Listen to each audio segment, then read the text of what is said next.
சென்னையில் ஆனால் 11 தான். விழுப்புரம் மாவட்டத்தில் 50 சென்டிமீட்டர் மழை கொட்டியிருக்கு. இதே மாதிரி உத்தரமேரூர் மற்ற பகுதியில் நான் சொன்னேன், அங்கெல்லாம் வந்து ஏகப்பட்ட மழை பெய்திருக்கு. முதலமைச்சர் எங்கே? துணை முதலமைச்சர் எங்கே? முதலமைச்சர் வந்து காலையில வந்து போட்டோ ஷூட் நடத்துறார். துணை முதலமைச்சர் உதயநிதி சின்னமேளம் அவர்கள் வந்து போதையின் காரணமாக காலையில எழும்புறதுக்கு ரொம்ப நேரம் ஆயிருது. அதனால ஒரு 12-1 மணிக்கு தான் எழும்பவே செய்யறார். எனக்கு தெரிஞ்ச தகவல். எல்லா பில்டிங்லயும் வந்து கக்கூஸ் முதற்கொண்டு எல்லா இதுலயும் வந்து கருணாநிதி பேரை தான் வைக்கணும்னு சொல்றீங்க. அவர் வாழ்ந்த அந்த கோபாலபுரம் ஏரியாவில் கூட உங்களால வந்து தண்ணி வெடிய வைக்க முடியல. அண்ணாமலை அப்படிங்கிற ஒரு புயல், அரசியல் புயல் சென்னைக்கு வந்துட்டார். சென்னையில வந்து கமலாலயத்துல காலை 9 மணிக்கு இவர் வந்து தொண்டர்கள் மத்தியில வந்து கமலாலயத்துக்கு வரார். பாஜகவினுடைய மாநில தலைமை அலுவலகமான கமலாலயத்துக்கு அவர் வராரு. திரு அண்ணாமலை IPS அவர்களுடைய வரவை எதிர்பார்த்து காத்துட்டு இருந்தாங்க. நிறைய பேருக்கு வந்து ரொம்ப கஷ்டமா போச்சு. புரளிய வேற நிறைய கிளப்பி விட்டாங்க. அண்ணாமலை வந்து என்ன மாநில தலைவரா இருக்க மாட்டாருங்க. அந்த RJ பாலாஜினி ஒருத்தன் உண்டு பாத்தீங்களா, யோகிக்க போய் என்ன பண்ணனார் அப்படின்னா பேட்டி கொடுக்கிறார். என்ன அந்த ஜல்லிக்கட்டு இதுல உள்ள பேட்டி.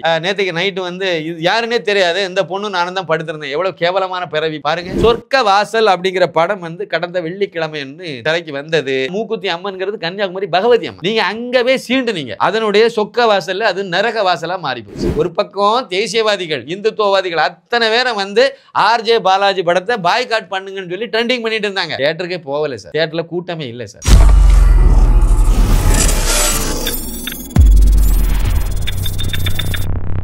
சாமானியன் குரல் தேசியவாதிகளுக்கு எனது பணிவான வணக்கம். நான் எழுதி திரு அண்ணாமலை IPS அவர்களால் வெளியிடப்பட்ட மோடியின் தமிழகம் புத்தகம். இதில் வந்து மோடி தமிழ்நாட்டுக்கு என்னெல்லாம் பண்ணார், அதை எப்படிலாம் இவங்க இந்த திராவிடிய மகன்கள் வந்து மறைச்சாங்க, மடைமாற்றம் பண்ணாங்க அப்படிங்கிறதெல்லாம் கொஞ்சம் விலாவாரியாக எழுதியிருக்கும். 27 அத்தியாயங்கள், 368 பக்கங்கள், விலை வந்து 350 ரூபாய். தமிழகம் பாண்டிச்சேரியில் இந்த புக்கை நீங்கள் வாங்கணும்னு நினச்சிங்கன்னா 400 ரூபாய் நீங்கள் ஒரு புக்குக்கு அனுப்ப வேண்டியது இருக்கும். மற்ற மாநிலங்கள்லேருந்து வாங்குறவங்களுக்கு வந்து 450 ரூபாய் அனுப்ப வேண்டியது இருக்கும். நான் ஒரு நம்பர் கொடுக்குறேன். அந்த நம்பருக்கு வந்து வாட்ஸ்அப்பில் நீங்கள் உங்கள் அட்ரஸை அனுப்பி விட்ருங்க. ஃபோன்பே அல்லது ஜிபே மூலமாக நீங்கள் பணத்தை அனுப்பிட்டால் போதும். புக்கு உங்களுக்கு வீடு வந்து சேரும். 2 புக்கு 4 புக்கு 5 புக்கு அப்படின்னா அந்த எண்ணிக்கை என்னங்கிறத நீங்கள் தயவு செஞ்சு எனக்கு அதை குறிப்பிட்டுருங்க. மோடியை பற்றி ரொம்ப அருமையான புத்தகம், நிச்சயம் நீங்கள் வாங்கி படிக்கணும். நான் எழுதுனது எனக்கு உதவுறதை நினச்சி கூட நீங்கள் இந்த புக்கை கட்டாயம் வாங்குங்க. வாங்கிட்டோமே அப்படிங்கிறனால ஒரு அத்தியாயத்தையாவது படிங்க. அதே மாதிரி படித்து முடிச்சிட்டிங்கன்னா மற்றவங்ககிட்ட படிக்க கொடுங்க. கண்டிப்பாக தேர்தலுக்கு முன்னாடி, வரக்கூடிய சட்டமன்ற தேர்தலுக்கு முன்னாடி தமிழகத்தில் பல பேருக்கு இந்த புக்கு சேரணும்னு நினைக்கிறேன். என்னுடைய டார்கெட் 10,000 பேருக்காவது இந்த புக்கு போய் சேரணுங்கிறது என்னுடைய இலக்கு. இது வரைக்கும் 4,000த்துக்கும் மேற்பட்டவங்களுக்கு புக்கு போய் சேர்ந்துட்டு அடுத்த கட்டமாக போயிட்டே இருக்கும். கண்டிப்பாக நீங்கள் இதுக்கு உதவணும். சிறு உதவி தான், ஆனால் கண்டிப்பாக நீங்கள் எனக்கு பண்ணணுங்கிறது என்னுடைய வேண்டுகோள். நம்பரை சொல்கிறேன், 9092345641 90923456441. இதுதான் வாட்ஸ்அப் நம்பர், இதுதான் ஃபோன்பே நம்பர், இதுதான் ஜிபே நம்பர். ஒரே நம்பர் தான் மூணுக்கும். அட்ரஸை வாட்ஸ்அப்பில் அனுப்பிவிடுங்க. பணத்தை வந்து ஜிபே அல்லது ஃபோன்பேயில் அனுப்பிவிடுங்க. புத்தகம் உங்கள் வீடு நோக்கி வந்துடும். இதுதான் நீங்கள் செய்ய வேண்டிய ஒரு உதவி. இது உதவியாக செய்யுங்க. அப்படி கூட செய்யுங்க. கண்டிப்பாக இது எனக்கும் பிரயோஜனமாக இருக்கும். அதே சமயத்தில் வந்து நிறைய பேர்கிட்ட மோடியை பற்றி கொண்டு சேர்க்கறதுக்கு ஒரு முயற்சியாக இது இருக்கும். நிச்சயமாக இதை செய்யணுங்கிறது என்னுடைய கோரிக்கை. அடுத்து வந்து ஒரு 3 செய்திகளை நான் வந்து சுருக்கமாக நான் உங்களுக்கு சொல்லலாம்னு நினைக்கிறேன். ஒன்று வந்து என்ன அப்படின்னா, மழை வந்து கொட்டிட்டு இருக்குது தொடர்ந்து. அது சம்மந்தப்பட்ட ஒரு சின்ன தகவல் மட்டும் நான் உங்களுக்கு சொல்லிடுறேன். அதாவது அதிகபட்சமாக நேற்றுக்கு ஒரே நாளையில் எவ்வளோ மழை வந்து கொட்டியது அப்படிங்கிறத பற்றி நம்ம வந்து ஒரு சுருக்கமான ஒரு சின்ன தகவலை உங்களுக்கு சொல்கிறேன். விழுப்புரம் மாவட்டம் மயிலத்தில் வந்து 50 சென்டிமீட்டர் மழை பெய்திருக்கு. 50 சென்டிமீட்டர். கடந்த 2-3 மாதத்துக்கு முன்னாடி சென்னையில் ஐயோ மழை கொட்டிட்டு எவ்வளோ தெரியுமா, 22 சென்டிமீட்டர் தான். 20 சென்டிமீட்டர் 22 சென்டிமீட்டர் மழையே தண்ணி வந்து வடியாமல் இவங்க வந்து அல்லாடிட்டு இருந்தாங்க. அதுவும் கடந்த வருஷம் பெய்த மழை அந்த 22 சென்டிமீட்டர். கடந்த 1 மாதங்களுக்கு முன்னாடி பெய்த மழை வந்து சோழாவரத்தில் பெஞ்சிச்சு ஒரு 20 சென்டிமீட்டர் மழை. இவங்க சென்னையில் பெய்த மாதிரி கணக்கில் எழுதி வச்சுட்டு சென்னையில் இவ்வளோ மழை பெய்ச்சு, அதை வடிகால் வச்சது சரியாக பண்ணலை. அதை செய்கிற தப்பை விட்டுட்டு இந்த ஆட தெரியாதவளுக்கு வந்து கூடாரம் கோணல் தெரு கோணல்னு சொல்லிட்டு மேடை கோணல் அந்த மாதிரி ஊருக்கு இந்த மழை வித்தியாசப்பட்டு சொல்லுவாங்களா, இந்த பழமொழி மாதிரி தான். ஆட தெரியாதவா வந்து தெரு கோணல்னு சொன்ன கதையாக தான் இவங்களுடைய கதையாக இருக்கும். இப்போ நீங்கள் பார்த்துருங்க, மயிலம் வந்து 50 சென்டிமீட்டர் மழை பெய்திருக்கு. அதே மாதிரி புதுச்சேரி பாண்டிச்சேரியில் வந்து 47 சென்டிமீட்டர் மழை பெய்திருக்கு. கடலூர் 18 சென்டிமீட்டர் மழை பெய்திருக்கு. சென்னை மீனம்பாக்கத்தில் 11 சென்டிமீட்டர் மழை பெய்திருக்கு. சென்னை மீனம்பாக்கத்தில் 11 சென்டிமீட்டர் மழை பெய்திருக்கு. இதே மாதிரி வந்து கள்ளக்குறிச்சி மாவட்டம், கள்ளக்குறிச்சியில் வந்து 15 சென்டிமீட்டர் மழை பெய்திருக்கு. அதே மாதிரி வந்து மாடம்பூண்டி, இதெல்லாம் கள்ளக்குறிச்சி மாவட்டத்துக்குள்ளால வருது. மாடம்பூண்டியில் 13 சென்டிமீட்டர் மழை பெய்திருக்கு. திருப்பரந்தல் அப்படிங்கிற இடத்துல 12 சென்டிமீட்டர் மழை பெய்திருக்கு. கலையநல்லூரில் வந்து 12 சென்டிமீட்டர் மழை பெய்திருக்கு. திருக்கோயிலூரில் 11 சென்டிமீட்டர் மழை பெய்திருக்கு.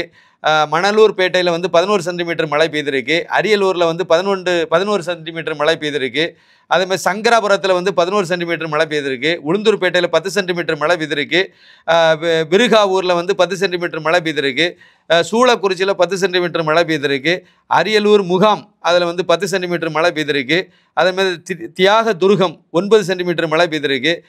கீழ்ப்பாடி 9 சென்டிமீட்டர் மழை பெய்திருக்கு. ரிஷிவந்தியம் 9 சென்டிமீட்டர் மழை பெய்திருக்கு. அதே மாதிரி எறையூர் அதில் வந்து 8 சென்டிமீட்டர் மழை பெய்திருக்கு. மூங்கில் துறப்பட்டு 7 சென்டிமீட்டர் மழை பெய்திருக்கு. கரச்சிப்பாளையம் 5 சென்டிமீட்டர் மழை பெய்திருக்கு. கோமிகி அணை 3 சென்டிமீட்டர் மழை பெய்திருக்கு. பிள்ளையார் குப்பம் 3 சென்டிமீட்டர் மழை பெய்திருக்கு. காஞ்சிபுரம் மாவட்டத்தில் உத்தரமேரூர் 20 சென்டிமீட்டர் மழை பெய்திருக்கு. உத்தரமேரூரில் 20 சென்டிமீட்டர் மழை பெய்திருக்கு. காஞ்சிபுரம் தாலுகா அலுவலகத்தில் 15 சென்டிமீட்டர் மழை பெய்திருக்கு. செம்பரம்பாக்கம் ஏரி இருக்குது பார்த்தீங்களா, 13 சென்டிமீட்டர், சென்னை ஒட்டி தான் இருக்குது, 13 சென்டிமீட்டர் மழை பெய்திருக்கு. அதே மாதிரி ஸ்ரீபெரும்புதூரில் வந்து 13 சென்டிமீட்டர் மழை பெய்திருக்கு. பாலாஜாபாத்தில் 12 சென்டிமீட்டர் மழை பெய்திருக்கு. அதே மாதிரி குன்றத்தூர் தாலுகா அலுவலகம் சென்னை ஒட்டி இருக்கக்கூடியதில் 10 சென்டிமீட்டர் 10.7 10 சென்டிமீட்டர் மழை பெய்திருக்கு. 11 கூட வச்சுருங்க. திண்டிவனத்தில் வந்து 37 சென்டிமீட்டர் மழை கொட்டியிருக்கு. 37. அதே மாதிரி வந்து நெமூரில் வந்து 35 சென்டிமீட்டர் மழை பெய்திருக்கு. வல்லத்தில் வந்து 1.9 கிட்டத்தட்ட 32 சென்டிமீட்டர் மழை பெய்திருக்கு. செப்பேடில் 31 சென்டிமீட்டர் மழை பெய்திருக்கு. வளவனூரில் வந்து 28 சென்டிமீட்டர் மழை பெய்திருக்கு. கோலியனூரில் வந்து 27 சென்டிமீட்டர் மழை பெய்திருக்கு. விழுப்புரத்தில் 27 சென்டிமீட்டர் மழை பெய்திருக்கு. செஞ்சியில் 25 சென்டிமீட்டர் மழை பெய்திருக்கு. கெடாரில் வந்து 24 சென்டிமீட்டர் மழை பெய்திருக்கு. வளர்த்தியில் வந்து 24 சென்டிமீட்டர் மழை பெய்திருக்கு. வானூரில் 24 சென்டிமீட்டர் மழை பெய்திருக்கு. சூரப்பட்டு சென்னையில் வட சென்னை பகுதியில் வரும், அது 24 சென்டிமீட்டர் மழை பெய்திருக்கு. மரக்காணத்தில் 23 சென்டிமீட்டர் மழை பெய்திருக்கு. அவலூர் பேட்டையில் 22 சென்டிமீட்டர் மழை பெய்திருக்கு. ஆனந்தபுரத்தில் வந்து 20 சென்டிமீட்டர் மழை பெய்திருக்கு. அதே மாதிரி மதுராந்தகம் ஏரியில் வந்து 20 சென்டிமீட்டர் மழை பெய்திருக்கு. செங்கல்பட்டில் வந்து 19 சென்டிமீட்டர் மழை பெய்திருக்கு. பெரம்பூரில் வந்து 19 சென்டிமீட்டர் மழை பெய்திருக்கு. திருக்கழுக்குன்றத்தில் வந்து 18 சென்டிமீட்டர் மழை பெய்து உள்ளது. இதில் சென்னையில் பார்த்தீங்கன்னா 11, சிட்டிக்குள்ளால் 11, 10, 9 இந்த லட்சணத்தில் தான் சென்னையில் வந்து முக்கியமாக சென்னை ஹார்ட் ஆஃப் தி சிட்டின்னு நீங்கள் எடுத்திங்கன்னா இவ்வளோ தான் மழை பெய்திருக்கு. மழை தொடர்ந்து பெய்துகிட்டே இருந்துச்சு. நானும் சென்னையில் தானே இருக்கேன், போரூர் பகுதியில் தானே இருக்கேன். மழை வந்து தொடர்ந்து பெய்துகிட்டே இருந்துச்சு, விட்டு பெய்துச்சு. ஒரு மீடியமான அளவில் வந்து மழை பெய்துகிட்டே இருந்துச்சு, அவ்வளோதான். இவ்வளோதான் சென்னையில். ஆனால் நீங்கள் மற்ற இடங்களில் நீங்கள் நான் வந்து சொன்னேன் பார்த்தீங்களா, அதிகமான மழை எங்கே கொட்டியது அப்படின்னு சொன்னேன் பார்த்தீங்களா. புதுச்சேரியில் 47, கடலூரில் 18, சென்னையில் ஆனால் 11 தான். விழுப்புரம் மாவட்டத்தில் 50 சென்டிமீட்டர் மழை கொட்டியிருக்கு. இதேமாதிரி உத்தரமேரூர் மற்ற பகுதியில் நான் சொன்னேன், அங்கெல்லாம் வந்து ஏகப்பட்ட மழை பெய்திருக்கு. முதலமைச்சர் எங்கே, துணை முதலமைச்சர் எங்கே, இதுக்கு தான் நான் இதை சொன்னேன். இவ்வளோ வாஸ்தது இதுக்கு தான் வாஸ்தேன். சென்னையில் 11% கீழே தான் மழை பெய்திருக்கு. சில புறநகரில் சில இடங்களில் பெய்திருக்குங்கிறத நம்ம எடுத்துக்கலாம். ஆனால் இங்கே வந்து மழை அதிகமாக பெய்யலை, ஆனால் தண்ணி வடியலை.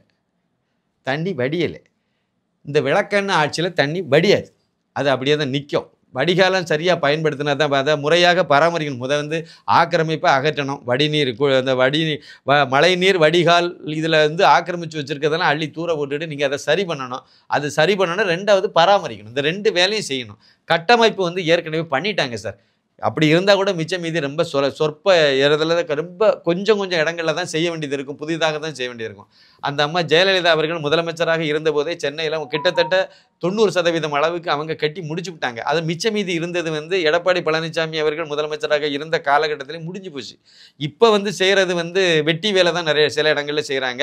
ஆனால் இருந்தாலும் சரி பரவாயில்ல, நீங்கள் எடுத்துக்கிட்டிங்கன்னா ரொம்ப கம்மியான இடத்துல தான் செய்ய வேண்டியது இருக்கும்.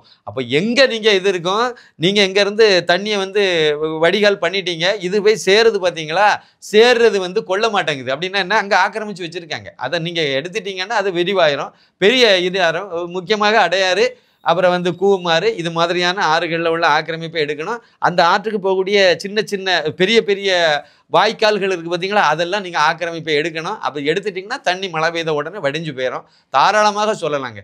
மழை பெய்த உடனே தண்ணி வடிஞ்சு போகணும், அதுதான் முறை.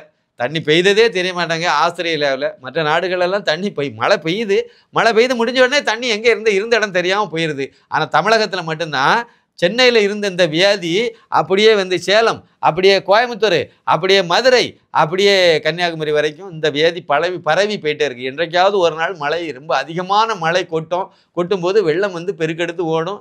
ஏரி கண்மாய்கள் அப்புறம் வந்து அணைகளெல்லாம் கூட உடைக்கும் அப்படின்னு சொல்லி நம்ம எடுத்துக்கலாம். அணைகளை உடைய பெரும்பாலும் திறந்து விட்டுருவாங்க. பெரிய பெரிய ஏரிகளெல்லாம், சின்ன ஏரி பெரிய ஏரி எல்லாமே இருக்கும். வாய்க்கால்கள் ஆறுகளெல்லாம் உடைக்கும். இதெல்லாம் நான் சின்ன வயசுலேருந்தே பார்த்துருக்கேன். நமக்கு சின்ன வயசில் வயல்வெளி தாங்க. 5 வருஷம் வாத்துக்கோழி மேய்ச்சிட்டு இருந்த ஆள் எனக்கு. அதனால் அந்த வயல்வெளியிலேயே சுற்றிட்டு இருந்த ஆள். அதனால் எனக்கு இதெல்லாம் நம்ம கண்கூட நம்ம பார்த்துருக்கோம். இதெல்லாம் நடந்திருக்கு. ஆனால் அந்த சென்னை மாதிரியான இடம், இல்லைனா சேலம் மாதிரியான இடம், இல்லைனா மதுரை மாதிரியான இந்த மாநகர் பகுதியிலிருந்து தண்ணி வடிஞ்சு போக மாட்டேங்குது அப்படின்னா சிக்கல் எங்கே இருக்குங்கிறத நம்ம இந்த இடத்துல முக்கியமாக பார்க்கணும். முதலமைச்சர் வந்து காலையில் வந்து ஃபோட்டோ ஷூட் நடத்துகிறார். துணை முதலமைச்சர் உதயநிதி சின்னமேளம் அவர்கள் வந்து போதையின் காரணமாக காலையில் எழும்புறதுக்கு ரொம்ப நேரம் ஆயிடுது. அதனால ஒரு 12-1 மணிக்கு தான் எழும்பவே செய்கிறார், எனக்கு தெரிஞ்ச தகவல். அதுக்கு பிறகு தான் இவர் வருவார். மத்தியானத்துக்கு மேலே இவர் ஃபோட்டோ ஷூட் நடத்துவார். இதுவரைக்கும் நான் பேசுகிற இந்த 2 மணி நிலவரப்படி எனக்கு தெரிஞ்ச தகவல், இவங்க வந்து இங்கேருந்து 2 பேருமே வெளியே கிளம்பவே இல்லை. சென்னை மட்டும்தான் தமிழகம் அப்படின்னு நினைக்கிறாங்களோ என்னமோ எனக்கு தெரியல. இல்லை சென்னையில் அதிகமான பேர் திமுகவுக்கு ஓட்டு போட்டாங்க, அதனால் சென்னை மட்டும் பார்த்தா. சென்னையிலையும் எங்கே சார் பார்த்தாங்க? முதலமைச்சர் மு க ஸ்டாலினுடைய தந்தையார் சார், அவர் வாழ்ந்த வீடு சார் கோபாலபுரத்தில். அதாவது அவங்க வந்து அந்த வீட்டை வந்து அவர் உயில் எழுதி வச்சார். எதுக்கு தெரியுமா? நான் வந்து என்னுடைய காலத்துக்கு பிறகு இதை வந்து நாங்கள் மருத்துவமனைக்காக கொடுப்போம். அதாவது எச்சி கையினால் அதை காக்கா விரட்டாத குடும்பம் இது. ஆனால் வந்து ப்ரெஸ் மீட் வச்சு பெருசாக பீத்திட்டு திரிஞ்சார்.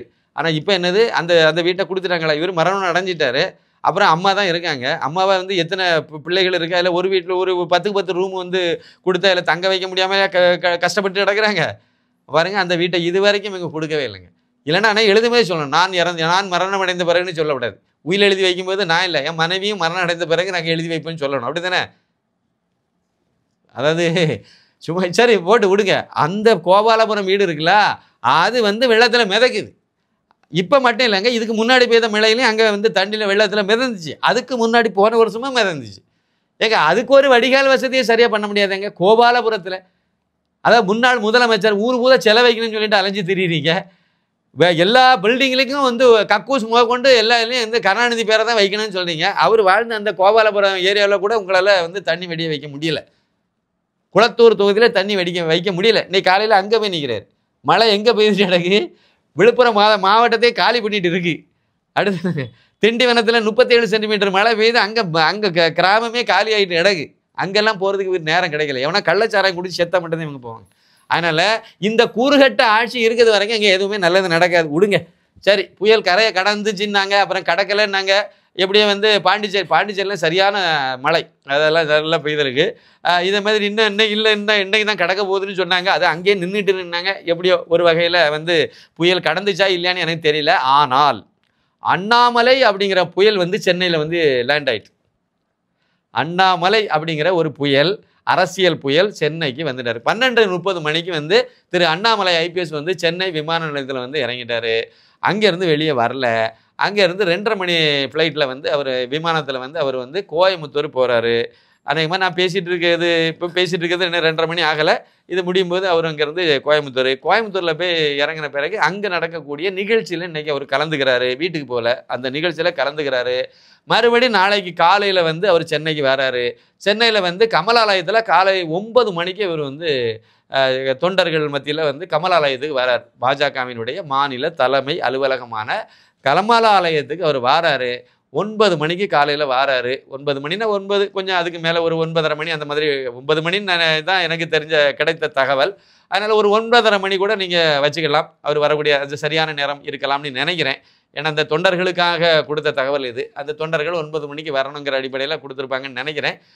தெரியல, ஒருவேளை கொஞ்சம் முன்ன பின்ன இருந்தாலும் 9லேருந்து 9:30க்குள்ளே நீங்கள் எடுத்துக்கலாம். கண்டிப்பாக திரு அண்ணாமலை ஐபிஎஸ் வந்து கமலாலயத்துக்கு வருகிறார். நாளைக்கு காலை 9 மணிக்கு மேலே கமலாலயத்துக்கு அவர் வராரு. அவருக்கு வந்து ஒரு பிரம்மாண்டமான ஒரு வரவேற்பு கொடுக்கறதுக்கு சகல ஏற்பாடும் அங்கே நடந்துக்கிட்டு இருக்குது. அதனால் இது சென்னையில் நடந்துகிட்டு இருக்குது. சென்னையில் கோயம்புத்தூரில் அங்கே பெரிய இது இன்றைக்கி சாயந்தரம் அங்கே போய் இறங்கும் போதே அங்கே ஒரு பெரிய இது இருக்கும். சென்னை இது கோயம்புத்தூர் விமான நிலையத்தில் வரவேற்பு இருக்கும். சென்னை பொறுத்தவரைக்கும் நாளைக்கு வந்து அவருக்கு ஒரு பிரம்மாண்டமான வரவேற்பு இங்கே கொடுக்க போகிறாங்க. நாளைக்கு தான் வந்து சென்னை ஏர்போர்ட்லேருந்து வெளியே வருவார். இன்றைக்கி வந்து இன்டர்நேஷ்னல் ஏர்போர்ட்லேருந்து டொமஸ்டிக் ஏர்போர்ட்டுக்கு போய் அங்கேருந்து அவர் கோயம்புத்தூருக்கு அவர் பயணப்படுவார் இன்னும் கொஞ்சம் நேரத்தில் அப்படிங்கிறது தான் தகவல். இது ஒரு சின்ன தகவல். அண்ணாமலைங்கிற புயல் சென்னையே தாக்கியதுன்னு நீங்கள் தமிழகத்தை தாக்கியதுன்னு நீங்கள் எடுத்துடுங்க. 3 மாதம் 90 நாட்கள் அவர் வந்து தமிழகத்தில் இல்லை. அந்த இதை ஈடுகட்டுறதுக்கு வந்த பிறகு அவர் நிறைய திட்டங்கள் எல்லாம் அவர் கையில் வச்சிருக்காரு. அநேகமாக அடுத்த மாதம் ஜனவரி மாதத்துல இருந்து அடுத்தடுத்து பல்வேறு அதிரடி நடவடிக்கைகளை வந்து அவர் செயல்படுத்த போகிறாரு அப்படிங்கிறது ஒரு தகவல் ஒன்று சொன்னாங்க. கிராமங்களை நோக்கி அப்படிங்கிறது ஒரு இது அவர் வெளிப்படையாகவே பேசியிருந்தார். அதனால் அவர் வந்த பிறகு வந்து கிராமங்களை நோக்கி போக வேண்டிய மாதிரியான ஒரு செயல் திட்டத்தை அவங்க கையில் வச்சுருக்காரு. அது எந்த மாதத்துல இருந்து தொடங்குறான்னு தெரியல. அநேகமாக ஜனவரிக்கு பிறகு அடுத்தடுத்து பல அதிரடி நடவடிக்கைகள் இருக்கும்னு சொல்கிறாங்க. இது வந்து பாஜக தரப்பில் உள்ள முக்கியமான ஒரு செய்தி. திரு அண்ணாமலை ஐபிஎஸ் அவர்களுடைய வரவை எதிர்பார்த்து காத்துட்டு இருந்தாங்க. நிறைய பேருக்கு வந்து ரொம்ப கஷ்டமாக போச்சு. புரளியை வேற நிறைய கிளப்பி விட்டாங்க. அண்ணாமலை வந்து என்னமோ மாநில தலைவராக இருக்க மாட்டாருங்க, அவர் வந்து என்னமோ அவரை வந்து மத்திய அமைச்சராக்க போகிறாங்க, அவரை வந்து டெல்லி அரசியலுக்கு கொண்டு போகிறாங்க, இப்படியெல்லாம் சொல்லி இந்த திராவிடிய மகன்கள் வந்து கிளப்பி விட்டு இங்கே இந்த தேசியவாதிகளையும் குழப்பி இதெல்லாம் பண்ணிட்டு இருந்தாங்க. அவர் வராரு. பாஜகவில் அடுத்த 3 வருஷம் அவர் தான் வந்து மாநில தலைவராக நீடிக்க போகிறாரு. வரக்கூடிய சட்டமன்ற தேர்தல் அவருக்கு தலைமையில் தான் நடக்க போகுது. கூட்டணி அவருக்கு தலைமையில் தான் அமைக்க போகிறாங்க. அதில் எந்தெந்த கட்சி சேருது சேரலைங்கிறதுல அடுத்தடுத்து வரக்கூடிய நாட்களை நம்ம பேசலாம். இன்றைக்கு இந்த செய்தியோட நம்ம இதை முடிச்சுக்கலாம். இன்னொரு முக்கியமான செய்தியை நான் உங்களுக்கு சொல்லணும். அவசியம் தேசியவாதிகளுக்கான ஒரு செய்தி என்ன அப்படின்னா, அந்த ஆர்ஜே பாலாஜின்னு ஒருத்தன் உண்டு பார்த்தீங்களா, அந்த ஆள் வந்து முழுக்க முழுக்க தேச விரோத செயல்களையே தான் செஞ்சுட்டு கிடந்துச்சு. 2021 சட்டமன்ற தேர்தல் வர்றதுக்கு முன்னாடி எங்கெல்லாம் அந்த கடலூரில் மழை பெய்தாலும் அங்கே போயிடுவார். ஜல்லிக்கட்டு போராட்டம் யாரெல்லாமோ ஒருங்கிணைச்சு கொண்டு வருவாங்க, இவர் உள்ளே போய் குளிர் காஞ்சிருவார். ஜல்லிக்கட்டு போராட்டத்தை பற்றி பேசும்போது ஒரு முக்கியமான விஷயம், இந்த அயோக்கிய பையன் என்ன பண்ணினார் அப்படின்னா, பேட்டி கொடுக்குறார். என்ன அந்த ஜல்லிக்கட்டு இதில் உள்ள பேட்டி என்ன பேட்டி கொடுத்தாரு தெரியுமா? அதாவது வந்து நேற்றுக்கு நைட்டு வந்து இது யாருன்னே தெரியாது, இந்த பொண்ணு நானும் தான் படுத்திருந்தேன், எவ்வளோ கேவலமான பிறவி பாருங்கள், ஒரு சமத்துவம் உருவாயிட்டுங்கிறாங்க. அப்படி சொன்னான். ஜல்லிக்கட்டு நடந்த அந்த உச்சக்கட்டத்தில் போயிட்டு இருக்கும்போது நடந்த சம்பவங்கள் யாருன்னே தெரியாதான். ஏன் இவங்க தங்கச்சி இன்னொருத்தன் கூட போய் ராத்திரி பூதா படுத்துட்டு இருந்தால் இவன் ஒத்துக்குவானா? ஒத்துக்குவானா சார்? இல்லை ஏற்றுக்குவானா? இவன் சமத்துவம் நிலவிச்சாம அங்கே மெரினா பீச்சில் அப்படின்னு இந்த பன்றி வந்து வாயை திறந்து பேசிட்டு இருந்துச்சு. என்ன ஒரு இது பாருங்கள், இந்த மாதிரிப்பட்ட ஒரு ஐடியாலஜி உள்ளாள். சமத்துவம் பிறந்துச்சாங்க. சரி, அது என்னென்னு எக்கேடும் கெட்டு போட்டுச்சு. இந்த மூக்குத்தி அம்மன் ஒரு படம் எடுத்து இந்து மதத்துக்கு எதிராக எப்படி விஷத்தை கக்கியிருந்தான் அப்படிங்கிறது தான் நமக்கு கோபத்தை ஏற்படுத்திச்சு. அதே மாதிரி அதுக்கு முன்னாடி இயக்கின படங்கள் அதில் வந்து பார்த்தீங்கன்னா மோடி அரசுக்கு எதிராக இந்த என்னெல்லாம் ஒன்றுமோ அவ்வளோத்தையும் பண்ணிட்டு இருந்தான். ஜல்லிக்கட்டு போராட்டத்தின் அதாவது வேலையை தான் பார்த்துட்டு இருந்தான். இது மாதிரி இந்து விரோதி தேச துரோகி, அதனால இவன் படம் ஓடக்கூடாதுன்னு சொல்லி சோசியல் மீடியாக்களில் வந்து தொடர்ந்து கடந்த பல நாட்களாகவே வந்து இவருக்கு வந்து சங்கு ஊத ஆரம்பித்தாங்க. சொர்க்க வாசல் அப்படிங்கிற படம் வந்து கடந்த வெள்ளிக்கிழமை திரைக்கு வந்தது. திரைக்கு வந்தது மட்டும் இல்லை, வரதுக்கு முன்னாடியே வந்து பற்ற வச்சுட்டாங்க. அதில் இவர் வந்து ஒரு பெரிய பயங்கரமான ஒரு அறிவாளி பார்த்தீங்களா. அதனால ஆடியோ லாஞ்சில் வரும்போது நான் வந்து இது சங்கின்னு சொல்கிறாங்கன்னா இதில் பாவாடைன்னு என்ன எல்லாரும் சொல்கிறாங்க, சிலர் சொல்கிறாங்க. நான் பாவாடை இல்லை அப்படின்னு சொல்லி வெளியே வந்து நான் வந்து வேட்டி அப்படின்னு சொல்லிட்டு அந்த இதில் மைக்குக்கு பக்கத்தில் இருந்தால் வேட்டி மறைச்சிக்கிட்டோம்ல, அதனால் வெளியே வந்து பாருங்கள் நான் வேட்டி. இது இருந்தே அவர் திட்டம் போட்டு பேண்ட்டு, ஏன்னா இவருக்கு பேண்ட்டு கிட்டலாம் ஒன்றும் கிடையாதோ, திட்டமிட்டு இந்த வேட்டி இதுக்காக வேண்டிய கட்டிட்டு வந்து இங்கே வந்து நான் வேட்டி பாருங்கள், நான் வந்து பாவாடை எல்லாம் கிடையாது, நீ வேட்டியாக இருந்துட்டு போவா ஜட்டியாக இருந்துட்டு போவா, அதெல்லாம் எங்களுக்கு தேவையில்லை. ஆனால் இந்துக்களை இழிவுபடுத்தி நீ வந்து காட்சி படுத்தி விட்டா. அந்த மூக்குத்தி அம்மன் படத்தில் கிறிஸ்தவர்களை வந்து விமர்சிக்கிற மாதிரி, கிறிஸ்தவங்கள்னு சொல்ல முடியாது, இந்த மோகன் சி லாசரஸ், அப்புறம் வந்து இந்த ஜகத் கஸ்பர், அப்புறம் வந்து இந்த ஒரு ஆள் கிடக்கிறார்ல பால் தினகரன், இந்த மாதிரிப்பட்ட ஆட்களுடைய பித்தலாட்டத்தை வைக்கிற மாதிரி மனோபாலா அவர்களை வச்சு ஒரு காட்சி எடுத்துவிட்டு சென்சாருக்கு அதெல்லாம் கொடுத்து அனுப்பிட்டு அதை ஓடிடியில் ரிலீஸ் ஆகும்போது வெட்டி விட்டுட்டாங்க. எவ்வளோ பெரிய அயோக்கியத்தனம் பாருங்கள். அதே சமயத்தில் வந்து அங்கே வெள்ளிமலைன்னு ஒரு ஆசிரமம் கன்னியாகுமரியில் இருக்குது. கன்னியாகுமரி மாவட்டத்தில் வெள்ளிமலைங்கிற இடத்துல விவேகானந்த ஆசிரமம்னு ஒன்று இருக்குது.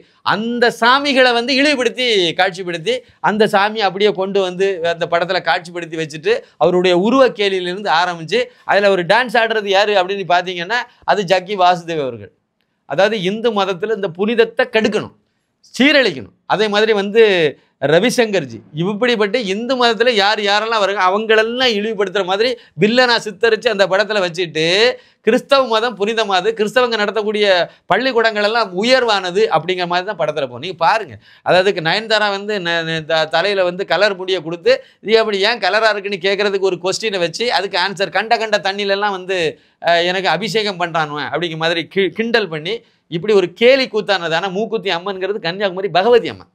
நீங்கள் அங்கவே சீண்டுனீங்க, அதனுடைய சொக்க வாசலில் அது நரக வாசலாக மாறி போச்சு, போச்சு. இது அவ்வளோதான். நீங்கள் பாருங்கள், வெள்ளிக்கிழமை ரிலீஸ் ஆச்சுது. அதாவது இதுதான் கர்மாங்கிறது. ஒரு பக்கம் தேசியவாதிகள் இந்துத்துவவாதிகள் அத்தனை பேரை வந்து ஆர்ஜே பாலாஜி படத்தை பாய்காட் பண்ணுங்கன்னு சொல்லி ட்ரெண்டிங் பண்ணிட்டு இருந்தாங்க.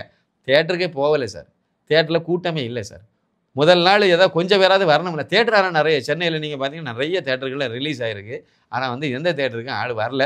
ஆனால் இவரே வந்து கொஞ்சம் ஆட்கள்லாம் செட் பண்ணி கமலா தேட்டரு நான் நினைக்கிறேன், கமலா தேட்டருன்னு நினைக்கிறேன், அதில் ஒரு 10, 15, 20 வேறு ஓப்பனிங் ஷோ பார்த்துட்டு வெளியே வரக்கூடியவங்க வந்து நல்லா இருக்குன்னு சொல்கிற மாதிரி இவரே செட் பண்ணி எல்லாம் பண்ணிட்டு இருக்காரு. அதில் ஓரளவுக்கு அவங்களும் வந்து அவங்க சொன்னதுக்கு வாங்கின காசுக்கு கரெக்டாகவே சொன்னாங்க.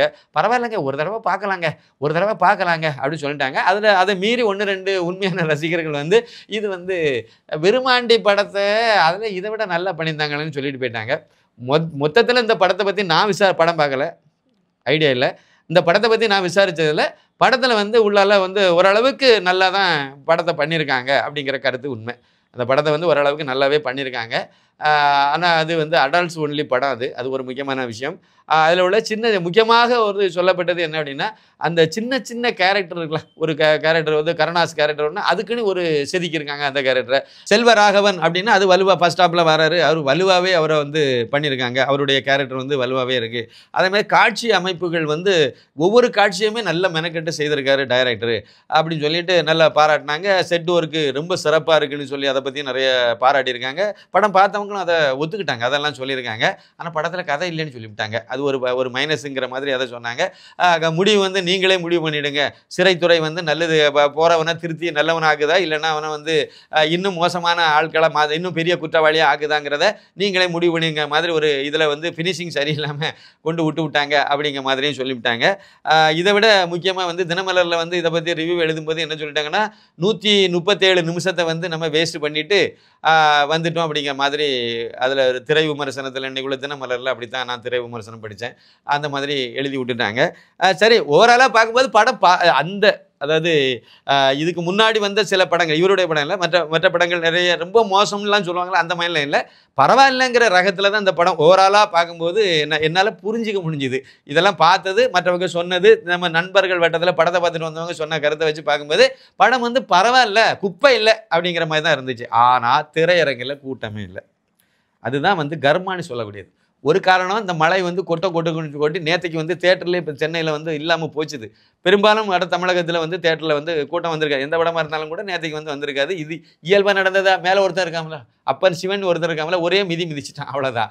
அது வந்து அதனால் இந்த மழை கரெக்டாக இல்லைன்னா இவங்க ஒரு வாரம் கழித்து தேட்டரில் கொண்டு வந்திருப்பாங்க படத்தை, இல்லை ஒரு வாரத்துக்கு முன்னாடி கொண்டு வந்திருப்பாங்க. எதுக்கு இந்த மழையில் வந்து சிக்குது? அதுதான் கர்மாங்கிறது, அதுதான் விதி. நீ அங்கே மூக்குத்தி அம்மன்கிட்ட போய் விளையாடுனால இப்போ வாங்கி கட்டு மகனுங்கிறது தான் விதி. ஏன்னா நான் சனாதனவாதிங்க, நான் இந்துத்துவவாதி, கடவுள் நம்பிக்கை உள்ளவங்க. நீ மூட நம்பிக்கைன்னு வேணால் என்ன திட்டிட்டு போ, ஆனால் நான் நம்புகிறேங்க. அந்த நம்பிக்கை என்னுடைய கரெக்டாக மாட்டிடுச்சா. சரி, இன்றைக்கி என்ன வந்து போச்சு? சென்னையில் இன்றைக்கி ஒரு பெரிய மழையெல்லாம் கிடையாதுங்க, லேசாக தூரல் தான் அங்கங்கே போட்டு இருந்துச்சு.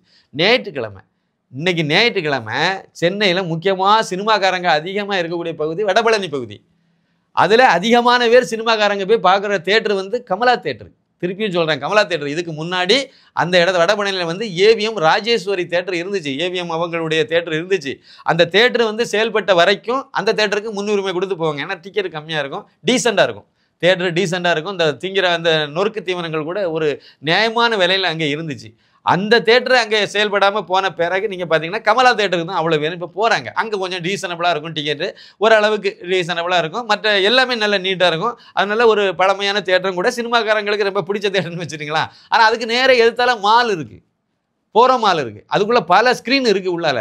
அது ரொம்ப ஹைடெக்கில் வசதியானவங்க போக முடியும். ஏன்னா அங்கே 2 பேரை கூட்டிகிட்டு 2 குழந்தையும் கூட்டிகிட்டு போனாங்கன்னா ஒரு 4000 5000 முடிஞ்சு போயிடும். ஏன்னா அங்கே உள்ளே போனால் மற்றது எல்லாம் படம் மட்டும் பார்த்துட்டு வர மாட்டாங்களா, மிச்சம் மீதி இது சாப்பிட்றதுலேருந்து எல்லாமே பண்ணுவாங்களா. அதனால் வந்து அது ஒரு பெரிய பட்ஜெட் உள்ளவங்களுக்கு அது கட்டுப்படி ஆகும்.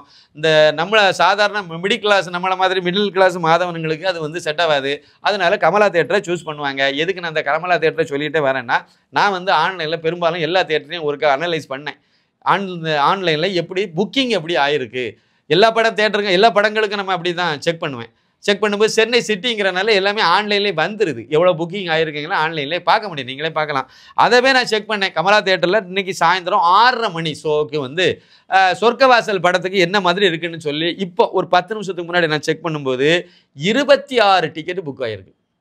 கமலா தேட்டரில் 6:30 ஷோக்கு 2 மணி நிலவரப்படி அப்படி கூட நீங்கள் எடுத்துடுங்க, 26 டிக்கெட் வந்து புக் ஆகிருக்கு. சொர்க்கவாசலுங்கிற ஆர்ஜே பாலாஜி கதாநாயகனாக நடித்த அந்த படத்துக்கு வந்து 26 டிக்கெட் வந்து புக் ஆகிருக்கு. அந்த தேட்டருடைய கெப்பாசிட்டி எவ்வளோன்னு சொல்லி மொத்த டிக்கெட்டையும் சீட்டையும் நீங்கள் எண்ணி பார்த்தீங்க அப்படின்னா 636 சீட்டு அதில் இருக்குது.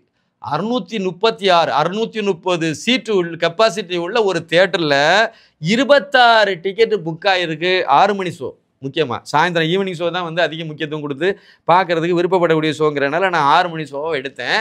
அப்போ நீங்கள் மத்தியான ஷோவை எடுத்தீங்கன்னாலும் அதுவும் வந்து ஃபுல்லாகலை. அது ஒரு கால் அளவுக்கு, கால் பகுதி கூட வந்திருக்கு. அது ஒரு 100 110க்கு மேலே வர்றதுக்கு வாய்ப்பு இருக்கும். ஏன்னா அது வந்து டைமிங் வந்துட்டு நெருங்கிட்டு. அதனால நான் பார்த்தேன். மேட்னி ஷோலையும் ஒன்றும் பெரிய அளவில் பிச்சுக்கிட்டுலாம் ஒன்றும் போகலை. எந்த தேட்டரும் கவுஸ்ஃபுல்ங்கிறது கிடையவே கிடையாது. ஆனால் ஓப்பனாக அப்படி ஓடி திறந்து கிடக்கூடிய தேட்டர் நிறைய இருக்குது சென்னையில். இது நிறைய தேட்டரில் சென்னையில் போட்டிருக்காங்க. இதுதான் விதிங்கிறது, இதுதான் கர்மா.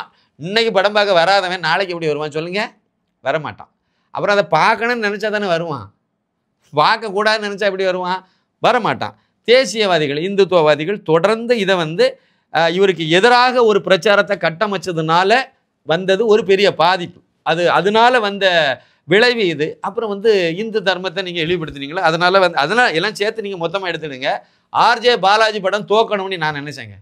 அந்த படம் ஓடக்கூடாதுன்னு நினச்சேன். கங்குவா படம் சங்கு ஊதணும்னு நினச்சேன், ஊதிட்டு. ஆர்ஜே பாலாஜி படமும் அதே மாதிரி வாகனம். ஏன்னா அவங்க செய்த செயல்கள் அப்படி. இந்து மதம்னா யார் வேணாலும் இழிவுபடுத்துவீங்களா? இந்து மதத்தை யார் வேணாலும் போட்டு மீச்சிட்டு போவீங்களா? நானும் இந்துக்காரன் தான், வெளியே வேற இப்படி ஒரு பேச்சு வேற. நீ இந்துக்காரனா இருக்கிறதுக்கு இருந்து அதை பேரளவில் இருக்கிறதுக்கு எதுக்கு சார் நீங்கள் இருக்கணும்? குறைந்தபட்சம் அதை இழிவுபடுத்தாமல் நீங்களாவது இழிவுபடுத்தாமல் போகலாம்ல. அவ்வளவு அயோக்கியத்தனத்தை பண்ணிட்டு நீங்கள் படம் மட்டும் ஓடணும்னா எப்படிங்க? தமிழ்நாட்டில் 100க்கு 85 பேர் இந்துக்காரன் இருக்காங்க. இன்னும் 15 பேர் இருக்காங்க பாருங்க கிறிஸ்டின் முஸ்லீம். அதில் 1% கூட தேட்டருக்கு வந்து படம் பார்க்க மாட்டாங்க.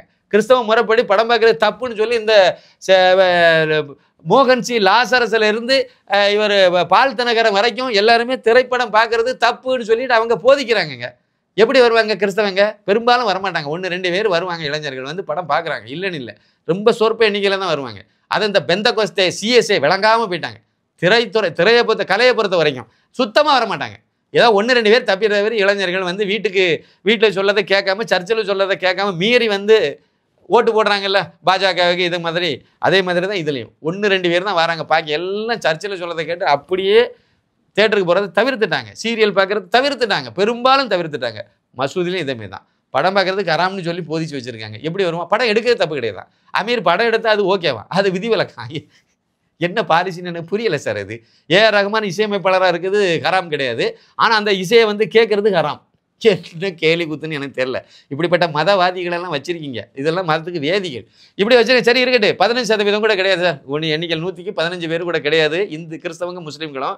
அதில் 1% கூட, அந்த 15%ல் 1% கூட தேட்டருக்கு வராது. அப்படின்னா தேட்டரில் வந்து படம் பார்த்து படம் வெற்றி பெறணும்னா முழுக்க இந்துக்காரனை மட்டும்தான் படம் பார்க்கணும். இந்த சூழ்நிலையில் நீங்கள் இந்து மதத்தை இழிவுபடுத்தி படத்தை எடுத்துவிட்டு அதே இந்துக்காரன் வந்து பார்க்கணும்னு நீங்கள் எதிர்பார்த்தீங்கன்னா அது என்ன கணக்கு? அது ஜெய் பீம்ங்கிற படத்தில் என்ன வேலையை பார்த்து வச்சார் சூர்யா? எதற்கும் துணிந்தவன் ஒன்றும் இல்லாமல் போச்சுதா இல்லையா? பாருங்கள், இப்படி தான் அடுத்தடுத்த படங்களும் இதே தான். நீங்கள் அங்கே விதைச்சிங்க, இங்கே அறுவடை பண்ணுறீங்க.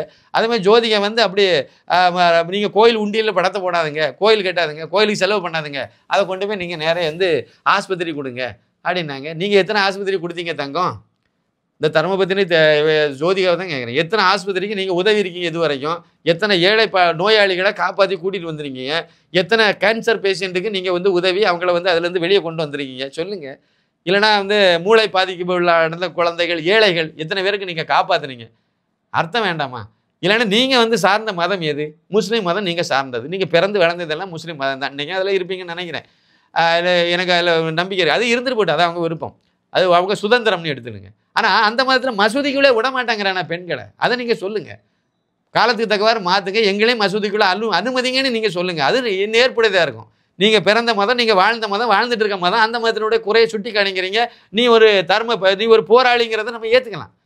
ஆனால் இந்து மதத்தை விமர்சனம் பண்ணுறதுக்கு மட்டும் போராளித்தனம் அப்படின்னா இது என்ன புடலங்க அரசியல்?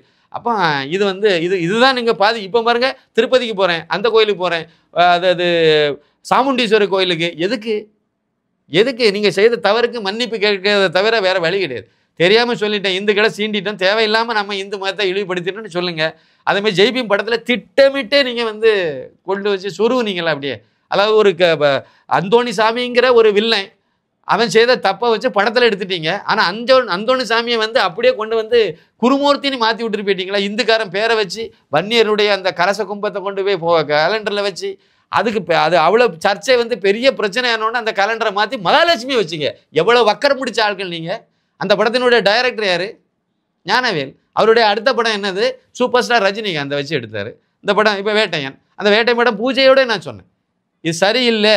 நீங்கள் பெரிய ஆன்மீகவாதி சூப்பர் ஸ்டார் ரஜினிகாந்த் அவர்களுக்கு தான் நான் அந்த வீடியோவே போனேன். நீங்கள் கண்டிப்பாக நீங்கள் அதை பண்ணக்கூடாது. 1000 பேர் நீங்கள் சொன்ன 1000 டைரக்டர் வருவாங்க. உங்களுக்கு என்ன மாதிரி விரும்புகிறீங்களோ அந்த மாதிரி கதையோடு வருவாங்க. நீங்கள் அந்த மாதிரி பண்ணலாம். உங்களுக்கு இல்லை காம்ப்ரமைஸ் ஆக வேண்டிய விஷயம் கிடையாது. இந்த பன்றி பயில வச்சு நீங்கள் படம் பண்ணாதுங்க அப்படிங்கிறதுல நான் கடுமையாக என்னுடைய கண்டனத்தெல்லாம் பதிவு பண்ணேன்.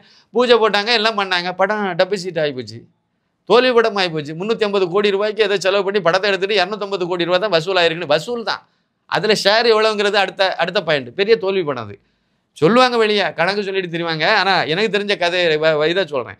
அதே மாதிரி தான், அதே கும்பல். அடுத்த படம் அவங்க எடுத்த கங்குவா எடுத்த படம் யார் எடுத்தது? Studio screen. அது யார்? சூர்யாவுடைய கம்பெனி தான். பேர் மாமி சித்தப்பான்னு வச்சுருக்காங்க. அதே அவர் தான். அவர் அடுத்த என்ன படத்தை பண்ணார்? அடுத்து தங்கலான்னு எடுத்தார். தொங்க விட்டுட்டாங்கல்லாம். தங்கலான்னு மட்டுமா தொங்கிச்சுது, கங்குவாவும் தொங்கி போச்சு. இப்போ 2 படம் தொடர்ந்து, 2ம் பிரம்மாண்டமான பட்ஜெட், அதிகமான பட்ஜெட்டில் எடுத்த படங்கள். 2 படம் ஒரு ப்ரொடியூசருக்கு அடி வாங்கிச்சுன்னா எப்படி மீள முடியும்? சூர்யா படம் தோற்றது பெரிய விஷயம் இல்லைங்க.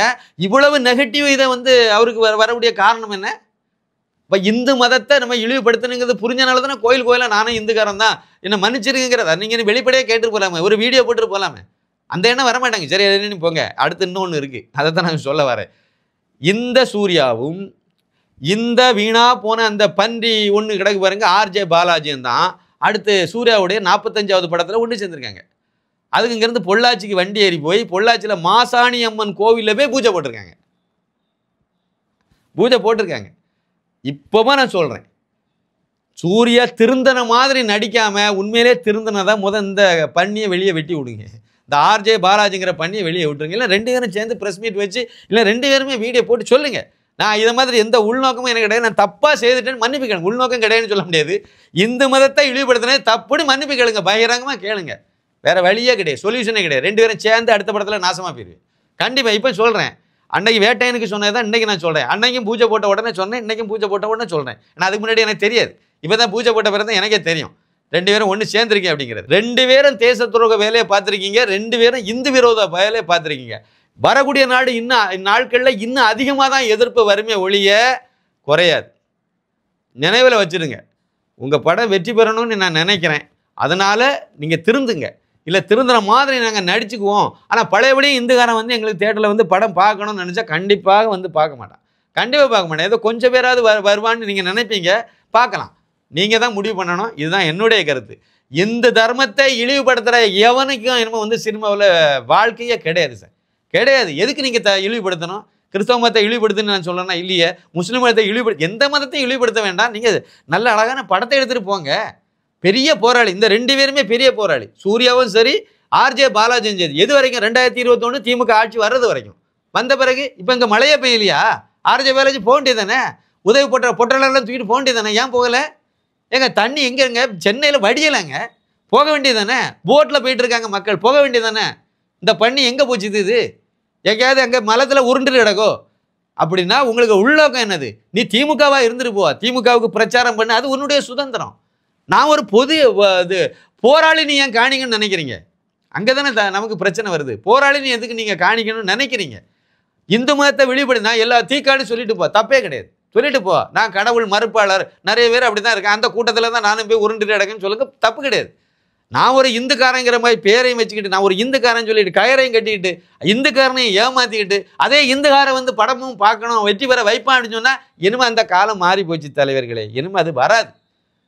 ரஞ்சித்தும் இதே ஃபார்முலாவில் தான் செய்கிறதெல்லாம் செஞ்சு விட்டு அப்புறம் அது வன்னியர் வந்து படம் பார்க்கணும், அப்புறம் வந்து கவுண்டர் வந்து படம் பார்க்கணும், அப்புறம் தேவர் சமுதாயம் வந்து படம் முக்குலத்தூர் பார்க்கணும், அப்புறம் நாடார் வந்து படம் பார்க்கணும், அப்புறம் பிள்ளைமார் வந்து படம் பார்க்கணும், ஆனால் பிராமணன் வந்து படம் பார்க்கணும். ஆனால் இவங்க எல்லாத்தையும் திட்டுவாங்க, எல்லாத்துக்கும் எதிரால தான் எல்லா அரசியலும் பண்ணுவாங்க. ஆனால் அவ்வளோ வெறும் படம் பார்க்கணும். எப்படி பார்ப்பாங்க? அப்புறம் படம் தேட்டருக்கு வந்தோடனே என்ன திட்டமிட்டே புறக்கணித்து விட்டார்கள், திட்டமிட்டே ஒதுக்கி விட்டார்கள் அப்படின்னு சொன்னால் நீங்கள் அப்படி தாங்க செய்வாங்க.